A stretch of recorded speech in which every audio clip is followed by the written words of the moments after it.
Hello class, कक्षा 11वीं के रसायन विज्ञान विषय में आप सभी का स्वागत है।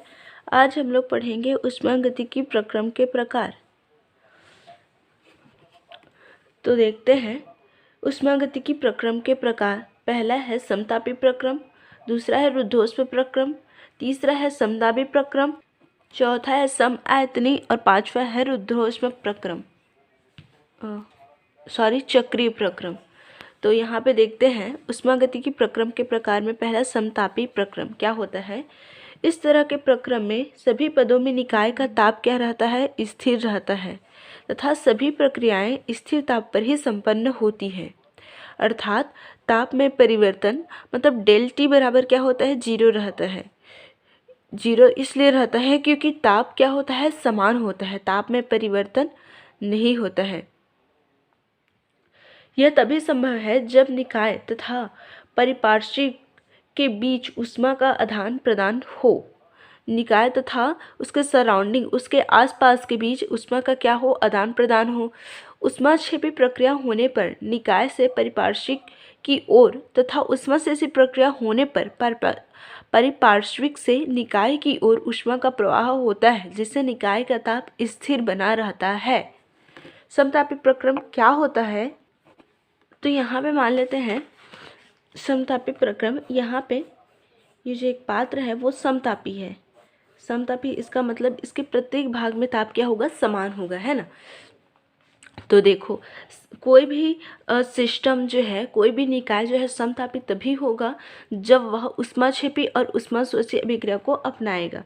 मान लेते हैं यहाँ पे, मान लेते हैं इस पात्र की ऊष्मा क्या हो गई है, बढ़ गई है ना।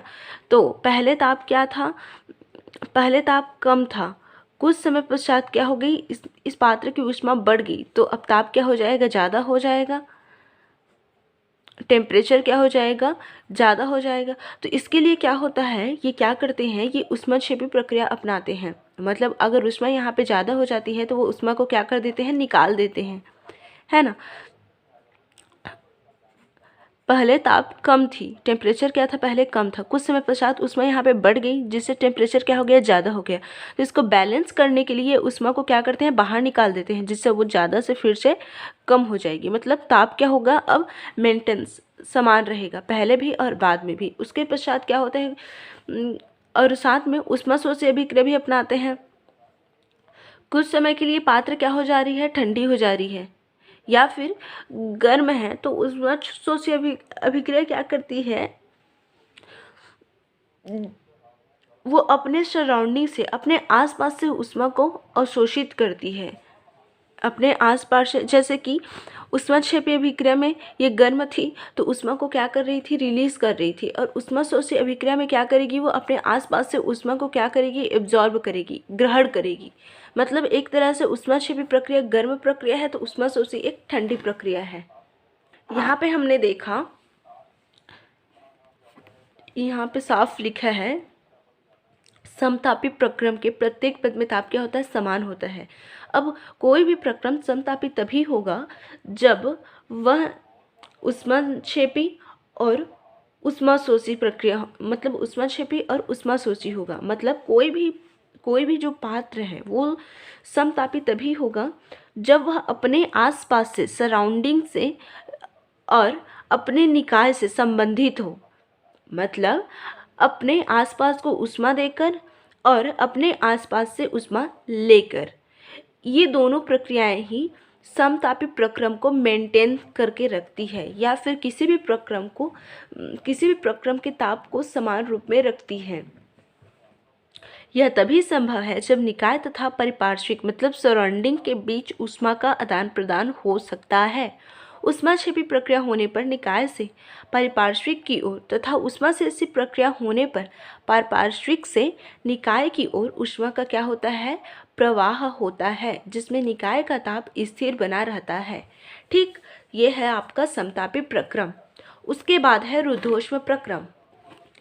तो रुद्धोष्म प्रक्रम क्या है, जब कोई प्रक्रिया इस प्रकार कराई जाती है कि निकाय तथा परिपार्श्विक मतलब निकाय तथा अपने सराउंडिंग के बीच किसी भी प्रकार की ऊष्मा का विनिमय संभव नहीं होता, तो इस प्रकार के प्रक्रम को रुद्धोष्म प्रक्रम कहते हैं। इस प्रकार के प्रक्रम प्रायः विलगित निकाय आइसोलेटेड सिस्टम में संपन्न होते हैं। इस प्रकार के प्रक्रम में ऊष्माक्षेपी क्रिया होने पर ताप बढ़ जाती है तथा ऊष्माशोषी क्रिया होने पर ताप कम हो जाती है। इस प्रकार के प्रक्रम के लिए डेल क्यू बराबर क्या होता है, 0 होता है। इस प्रकार के प्रक्रम सदैव विलगित तंत्र में कराए जाते हैं। रुद्धोष्म प्रक्रम क्या होता है? रुद्धोष्म प्रक्रम वह प्रक्रम है जिसमें ऊष्मा का विनिमय निकाय और निकाय के बाहर सराउंडिंग पर नहीं होता है। रुद्धोष्म प्रक्रम वह प्रक्रम होता है जिसमें ऊष्मा का विनिमय जो है निकाय और उसके सराउंडिंग बाहर की ओर नहीं होता है। मतलब यहाँ अगर ऊष्माक्षेपी प्रक्रिया होगी, इस पात्र के अंदर में ऊष्माक्षेपी प्रक्रिया होगी तो इसका ताप क्या हो जाएगा, बढ़ जाएगा। अगर ऊष्माशोषी प्रक्रिया होगी तो इसका ताप क्या हो जाएगा, ठंडा हो जाएगा। मतलब रुद्धोष्म प्रक्रम में ताप समान होता है ऐसा करके हम लोग नहीं कह सकते, क्योंकि इसमें ना तो ऊष्माक्षेपी होती है और ना ही ऊष्माशोषी। तो अगर ये दोनों प्रक्रिया होगी ही नहीं तो ताप तो अंदर में बढ़ेगा या फिर कम होगा ही, है ना। समतापी में ताप इधर उधर ऊष्माक्षेपी के द्वारा बाहर चली जा रही थी, ऊष्माशोषी के द्वारा ताप क्या हो जा रही थी, कम हो जा रही थी, है ना। तो इसमें क्या होता है, ऐसा कुछ होता नहीं है। इसमें ताप क्या होता है, समान नहीं होता है। और हाँ,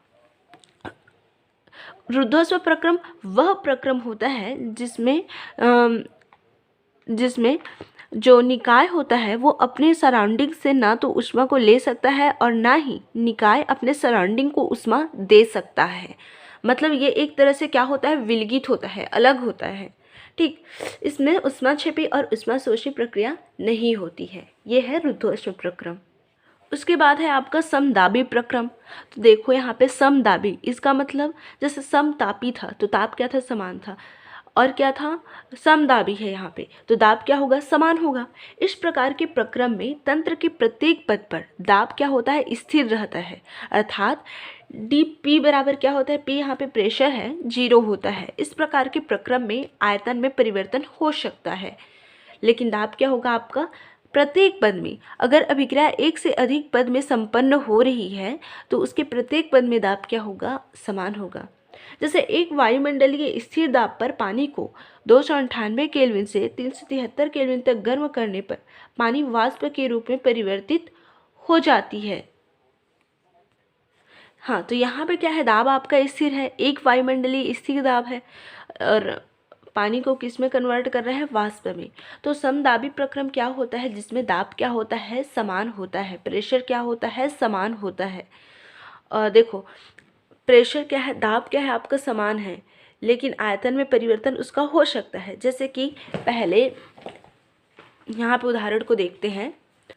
उदाहरण देखें, एक वायुमंडलीय स्थिर दाब पर पानी को 298 केल्विन से 373 केल्विन तक गर्म करने पर पानी वाष्प में परिवर्तित हो जाती है। यहाँ पे दाब क्या है, स्थिर है, एक वायुमंडलीय दाब फिक्स रख दिए है, दाब क्या रहेगा, इतना ही रहेगा। ताप को चाहे बढ़ा लो चाहे घटा लो, ठीक है। दाब क्या है, यहाँ पे फिक्स है। और ताप क्या है, ताप पहले कम था, उसके बाद उसको बढ़ाए हैं, जिससे पानी किस में कन्वर्ट हो गया है, वाष्प में कन्वर्ट हो गया है। तो देखो पानी जो है वाष्प में कन्वर्ट हो गया है ना। तो यहाँ पे आयतन में परिवर्तन, इस प्रक्रिया में क्या होता है, आयतन में परिवर्तन आपका हो सकता है। आयतन में परिवर्तन क्या है, हो सकता है, लेकिन दाब क्या है, परिवर्तन नहीं होगा। इसी उदाहरण को ही देख लो, यहाँ पे दाब क्या है, स्थिर है, लेकिन क्या है, ताप को बढ़ा रहे हैं तो पानी जो है वाष्प में परिवर्तित हो जा रही है। अब वाष्प जो है, अगर ये खुला पात्र में करवा रहे हैं, इसे खुला पात्र में, तो वाष्प जो है क्या हो जाएगी, मान लेते हैं यह अभिक्रिया एक खुले पात्र में हो रही है, पानी क्या है, वाष्प में परिवर्तित हो रही है, तो वाष्प तो अपने इन्वायरमेंट में फैल जाएगी। पहले आयतन पानी का कम था, आयतन पानी का क्या था, पहले कम था, लेकिन जब इसे गर्म करवाते हैं तो पानी क्या होती है, वाष्प में कन्वर्ट होने लगती है। अगर ये पात्र खुला है तो पानी क्या हो जाएगा, अपने आसपास चारों तरफ फैल जाएगा, तो इस वाष्प का आयतन क्या हो जाएगा, अब बढ़ नहीं जाएगा, है ना। तो सॉरी, हाँ ठीक, वाष्प का आयतन क्या हो जाएगा, बढ़ जाएगा। पहले पहले क्या था, वो द्रव अवस्था में था, तो इस पात्र में यहाँ तक उसका आयतन था, लेकिन द्रव से वो सीधा वाष्प बनाया है, तो वाष्प में वो क्या हो जाएगा, इधर उधर पूरी तरीके से फैल जाएगा। तो यहाँ पे आयतन क्या था, कम था, तो अगर वो वाष्प में कन्वर्ट होता है तो उसका आयतन क्या हो जाता है, बढ़ जाता है। ठीक, यह है आपका समदाबी प्रक्रम, जिसमें दाब क्या होता है, फिक्स रहता है। जितना भी दाब ले रहे हैं, दाब क्या रहेगा, फिक्स रहेगा, लेकिन आयतन में परिवर्तन हो जाएगा। उसके बाद है आपका समआयतनी प्रक्रम। इस प्रकार के प्रक्रम में निकाय का आयतन प्रत्येक पद में स्थिर बना रहता है, अर्थात डेल वी बराबर क्या होता है, 0 होता है, लेकिन प्रक्रिया के दौरान दाब में परिवर्तन हो सकता है। देखो, तो समआयतनी प्रक्रम में आयतन क्या होगा, प्रत्येक पद में समान रहेगा, लेकिन दाब क्या हो जाएगा, परिवर्तित हो जाएगा। उदाहरण में देखें इसे, तो बंद पात्र में किसी यौगिक का दहन, इसमें 6.4, ठीक है, इसको देखते हैं। कोई पात्र क्या है, बंद है, मतलब जैसे बीकर को लिए हैं और ऊपर में उसे क्या किए हैं, ढक दिए हैं, और यहाँ पे कुछ रिएक्टेंट अभिकारक को लिए हैं, जिसको हम लोग क्या कर रहे हैं, जला दिए हैं। ठीक है, इसको क्या कर दिए, जला दिए। तो यहाँ पे क्या होगा, जलाने के पूर्व और जलाने के बाद इसका आयतन क्या रहेगा, सेम रहेगा। आयतन क्या रहेगा, इसका सेम रहेगा। लेकिन जैसे कि यहाँ पे पानी के उदाहरण से अगर इसको समझे तो क्या हो जाएगा, पानी को लिए हैं और इसको क्या कर रहे हैं, गर्म कर रहे हैं, है ना। तो ये क्या हो जाएगा, वाष्प में कन्वर्ट हो जाएगा। क्या हो जाएगा, वाष्प में कन्वर्ट हो जाएगा। और इसका दाब क्या होगा, अब दाब पहले क्या था, कम था। जब ये वाष्प में कन्वर्ट होता है तो इसका दाब क्या होता है, मतलब इसका दाब क्या हो जाता है, बढ़ जाता है ना। पानी को लिए हैं और उसको गर्म कर रहे हैं, तो गर्म करेंगे तो वो किस में कन्वर्ट हो जाएगा, वाष्प में। और वाष्प में बदलेगा जब, तो ये पूरे पात्र में क्या हो जाएगा, फैल जाएगा। पूरे पात्र में फैल जाएगा तो इसका दाब भी तो अब क्या हो जाएगा, बढ़ेगा ना। पहले की अपेक्षा दाब क्या हो जाएगा, बढ़ जाएगा। तो ये है आपका समआयतनी प्रक्रम। आयतन क्या रहता है, समान रहता है, लेकिन उसके दाब में क्या हो जाता है, परिवर्तन हो जाता है। ठीक,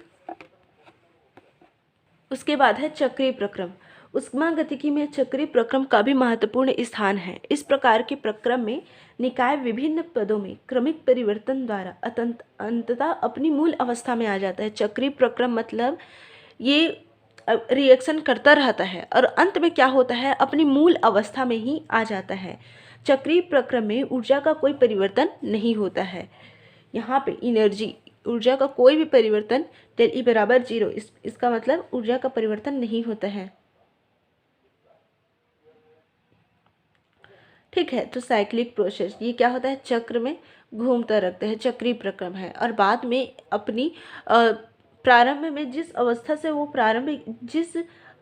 जहाँ से वो प्रारंभ किया था वहीं पर वापस लौट आता है। यह है आपका चक्रीय प्रक्रम। उसके बाद देखते हैं उत्क्रमणीय और अनुत्क्रमणीय प्रक्रम। अब देखते हैं उत्क्रमणीय प्रक्रम को। तो क्या होता है उत्क्रमणीय प्रक्रम, वह प्रक्रिया जो अत्यंत सूक्ष्म गति से चलती है, जिससे सभी परिवर्तन सीधी प्रक्रिया में होते हैं तथा इससे विपरीत दिशा में परिवर्तित किया जा सके, तथा क्रिया के प्रत्येक पद पर तंत्र परिवेश के साथ हमेशा क्या रहता है, साम्यावस्था में रहता है। जैसे कि ए और बी ये दोनों मिल करके क्या बना रहे हैं, सी बना रहे हैं। ठीक, और ये बहुत ही धीमी गति से हो रही है। यह अभिक्रिया ए और बी मिल रहे हैं और सी बना रहे हैं। ये बहुत ही, मान लेते हैं इस अभिक्रिया को होने के लिए 1 साल लग गया मतलब ये अभिक्रिया बहुत धीमी गति से हो रही है।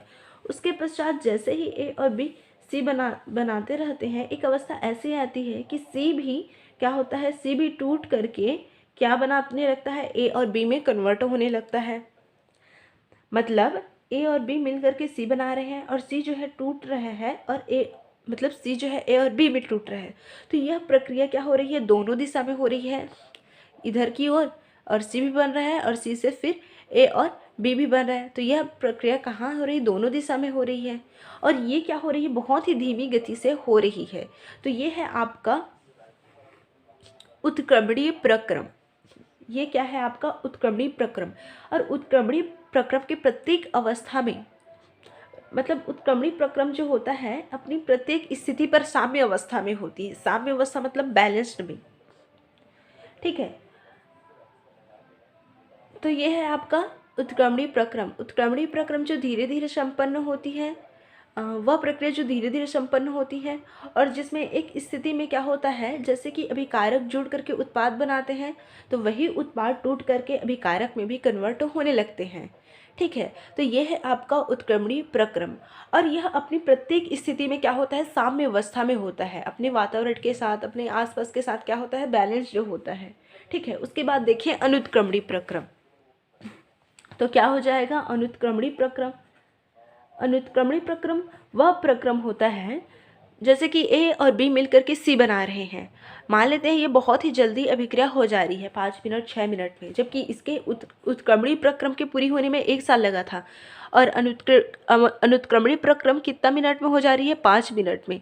तो हम लोग कह सकते हैं अनुत्क्रमणी प्रक्रम जो होता है वो कैसा होता है, जल्दी संपन्न हो जाता है ना। अनुत्क्रमणी प्रक्रम क्या होता है, जल्दी संपन्न हो जाता है।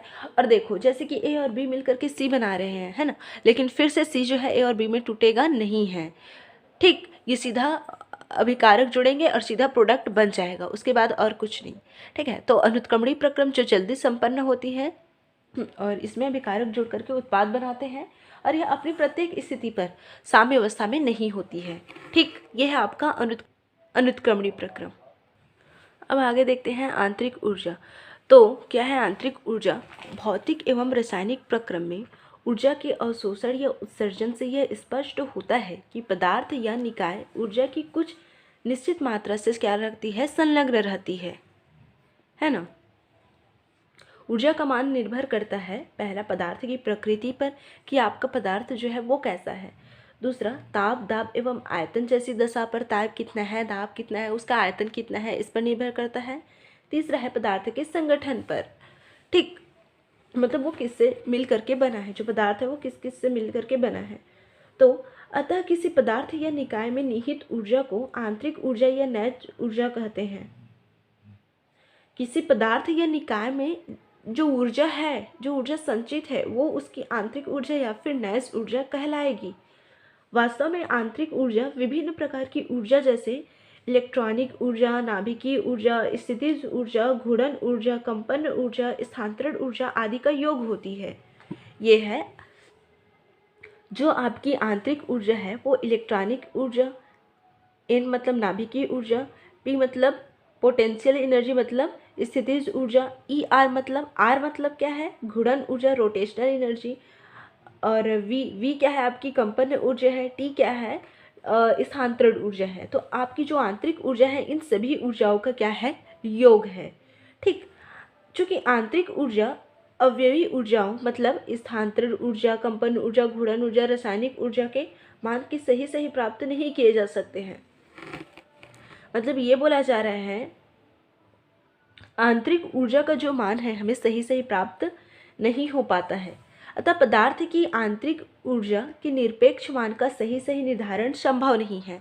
हम लोग ये नहीं कह सकते कि जो मान जितनी आंतरिक ऊर्जा हमें मिली है वो क्या है, सही है, एकदम फिक्स है, ऐसा नहीं है। क्या होता है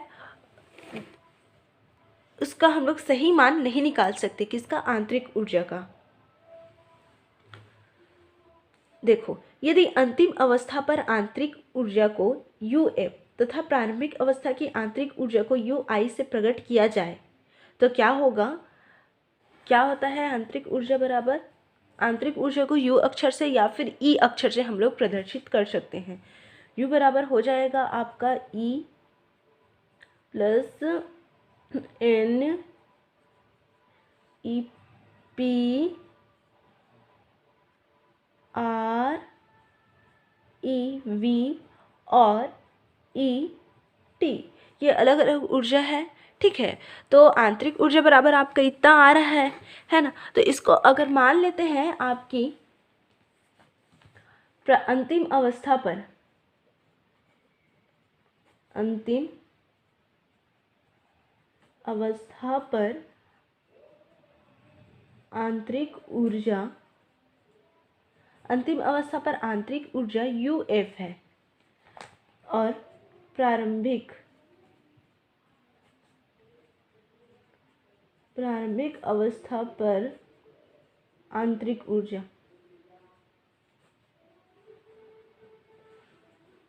UI है। ठीक है, अंतिम अवस्था पर आंतरिक ऊर्जा UF है तथा प्रारंभिक अवस्था पर आंतरिक ऊर्जा क्या है, UI है। तो क्या हो जाएगा, इसको देखें अगर, तो डेल U बराबर ये आपका आ जाएगा। ठीक,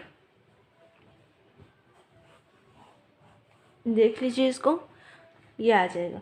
उसके बाद यहाँ पे देखो, डेल का मान हमें ये बताता है कि वहाँ पे वो परिवर्तन को दर्शाता है। मान लेते हैं डेल P है, तो ये क्या है, उसके प्रेशर में परिवर्तन को दर्शा रहा है। डेल T है तो ये क्या है, उसके टेम्परेचर में परिवर्तन को दर्शा रहा है।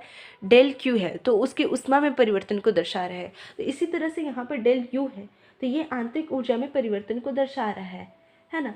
तो आंतरिक ऊर्जा में परिवर्तन ये एक अवस्था फलन है। वो किस पर निर्भर करता है, अवस्था पर, प्रारंभिक और अंतिम अवस्था पर निर्भर करता है। जैसे कि कार्य के बारे में देखे थे, अवस्था फलन के बारे में हमने देखा था, है ना। कार्य क्या होता है, एक पद फलन होता है ना। और जो ऊष्मा होती है वो कैसे होती है, अवस्था फलन होती है। जो आंतरिक ऊर्जा होती है वो कैसी होती है, वो एक अवस्था फलन होती है। वो अवस्था पर निर्भर करती है, पद पर निर्भर नहीं कर रही है। ठीक, यहाँ पे और क्या हो सकता है, इसको देखिए, डेल U बराबर आपका UP UR ये हो सकता है।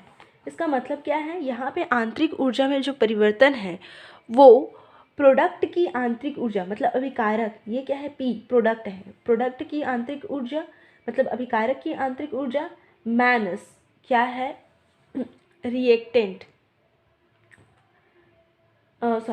यहाँ पे ये डेल U क्या है, आंतरिक ऊर्जा परिवर्तन को दर्शा रहा है। और आंतरिक ऊर्जा परिवर्तन जो है आपकी प्रोडक्ट मतलब उत्पाद की आंतरिक ऊर्जा माइनस अभिकारक की आंतरिक ऊर्जा के बराबर होती है। जो आंतरिक ऊर्जा परिवर्तन जो है आपकी उत्पाद की आंतरिक ऊर्जा माइनस अभिकारक की आंतरिक ऊर्जा के बराबर होगी। ये R जो है रिएक्टेंट है, अभिकारक है।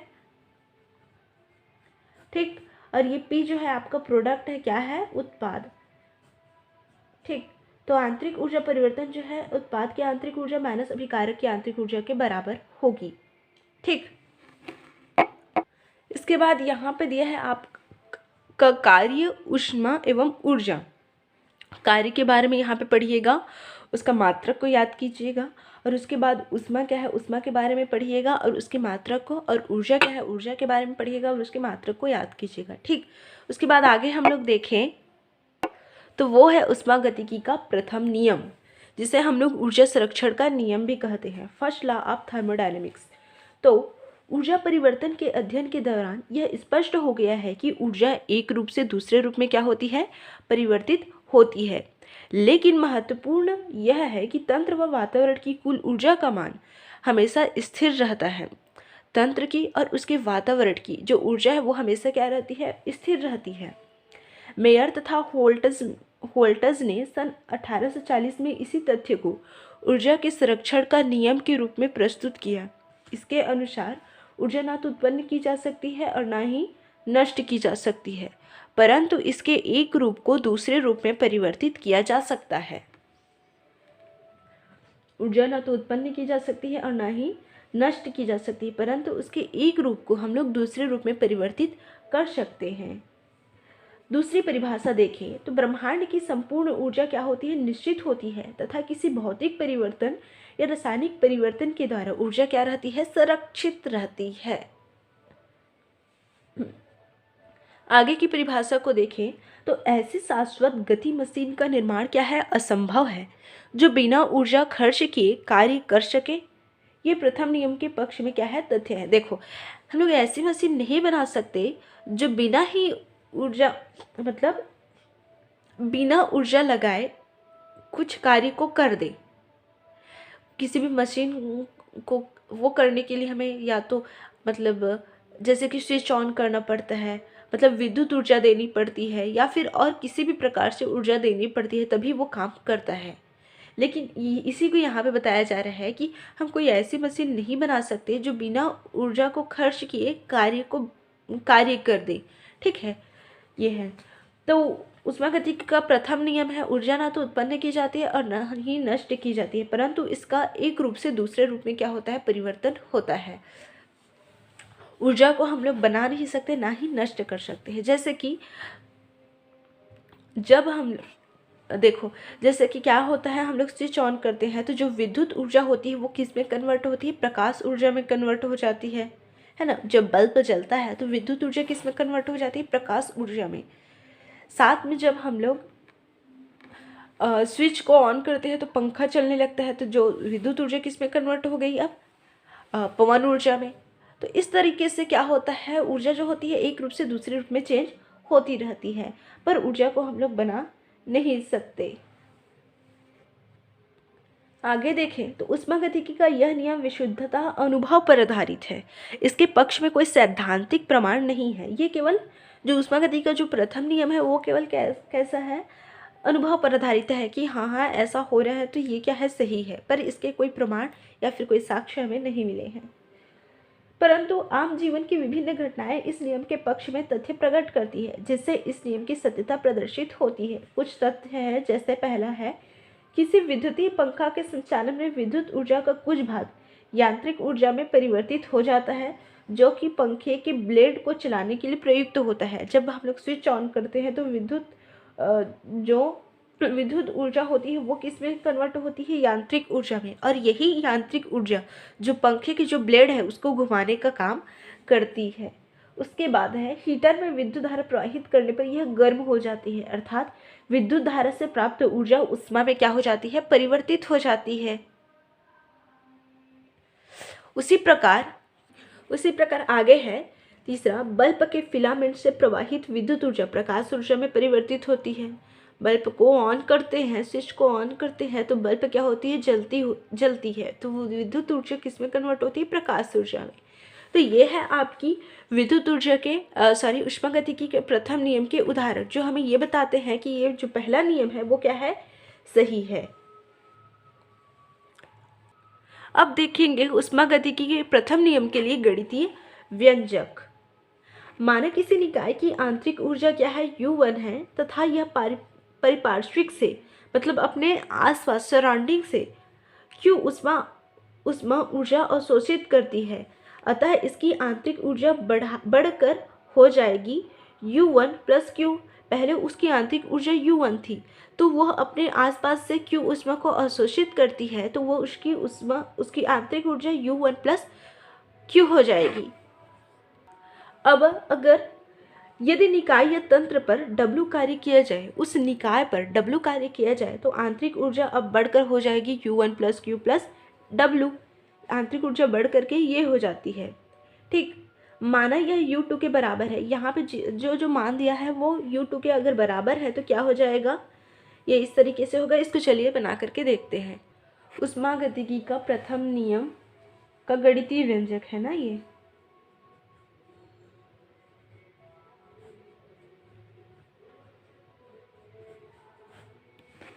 क्या है, क्या बोला जा रहा है, माना निकाय की आंतरिक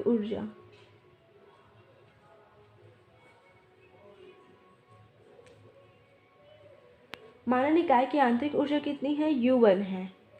ठीक, तथा अपने सराउंडिंग से, अपने परिपार्श्विक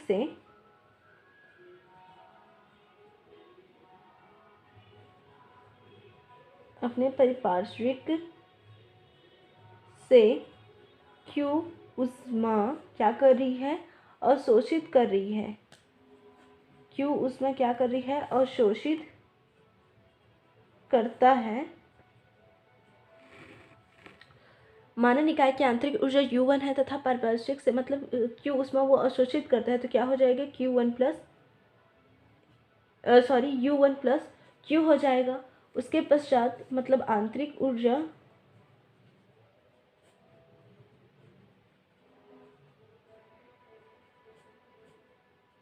ये हो जाएगी। उसके पश्चात यदि निकाय पर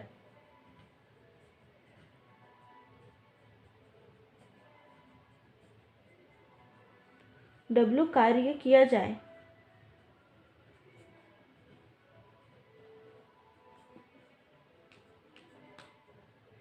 यदि निकाय पर W कार्य किया जाए तो आंतरिक ऊर्जा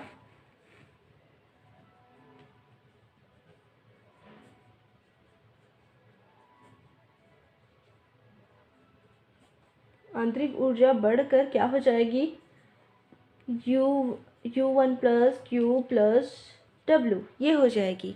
मान लेते हैं यहाँ पे जो मान है वो U2 के बराबर है,